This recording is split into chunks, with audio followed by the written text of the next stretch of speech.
ഉള്ളി അരിഞ്ഞിരുന്നോ? നീ ഈ ലോകത്ത് നടക്കുന്ന സംഭവം എല്ലാം അറിഞ്ഞോ? കടലിൽ ഒരു കപ്പൽ മുങ്ങി.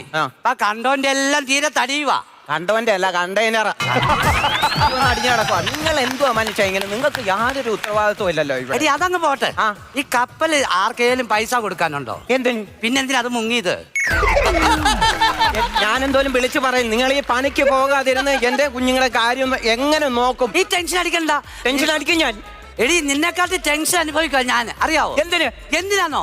എടി 6 വാട്സാപ്പ് ഗ്രൂപ്പിന്റെ അഡ്മിനാ ഞാൻ, അറിയാവോ? എടി 12 മണിയാകും ഞാൻ ഇവർക്ക് ഗുഡ് നൈറ്റ് ഇട്ടിട്ട് ഒന്ന് കിടക്കുമ്പോ. നീ പിന്നെ വെളുപ്പിനെ തുടങ്ങണം ഗുഡ് മോർണിംഗ്.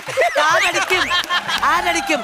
എന്നെ കൊണ്ട് ഒന്നും പറയിപ്പിക്കരുത്. വേണ്ട, ചെറുക്കന്റെ സ്കൂളിൽ നിന്ന് ടീച്ചർ വിളിച്ചു. എന്നിട്ട് സ്കൂളിൽ ടൂറി വെച്ചേക്കോ വന്ന. എന്റെ ദൈവമേ, അത് നീ ശ്രദ്ധിക്കണം. നിന്റെ ഉത്തരവാദിത്തം. രാവിലെ അവൻ എഴുന്നേറ്റാൽ അവനെ കക്കൂച്ചി കൊണ്ട് കാര്യങ്ങൾ ചെയ്ത് വിടേണ്ടത് നീയാ.